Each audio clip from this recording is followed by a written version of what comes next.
Alors, vous êtes duo de candidats à la présidentielle au Bénin et le candidat à la fonction de président de la République abandonne, soit par empêchement, désistement ou même par décès. Est-ce que vous savez que votre candidature est systématiquement invalidée? Bonjour à tous, bonjour à toutes.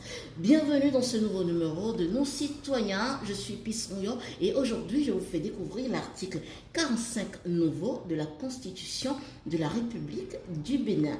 Alors, le duo président de la République et vice-président de la République est élu à la majorité absolue des suffrages exprimés. Si celle-ci n'est pas obtenue au premier tour du scrutin, il est procédé à l'organisation d'un second tour.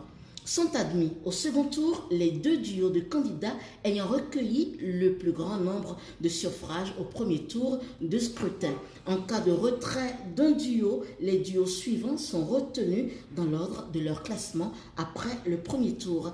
Le désistement, l'empêchement ou le décès d'un candidat en fonction de président de la République invalide, je dis bien invalide, la candidature du duo lorsque ces événements interviennent après le dépôt de candidature.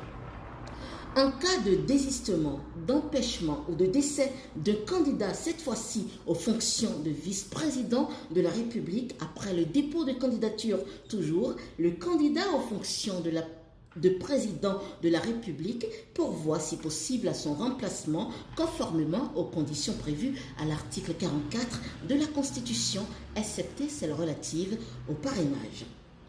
Sont déclarés élus au second tour aux fonctions de président de la République et de vice-président de la République les candidats du duo ayant recueilli le plus grand nombre de voix. Les candidats d'un duo restés seuls en lice au second tour par suite de désistement, d'empêchement ou de décès de candidats sont proclamés élus aux fonctions de président de la République et de vice-président de la République. Le président de la République élu seul dans les conditions de l'alinéa 5 ci-dessus désigné au plus tard 48 heures après la prestation de serment et après avis consultatif du bureau de l'Assemblée nationale, un vice-président de la République conformément aux dispositions de l'article 44 de la Constitution, excepté celles relatives au parrainage. Merci.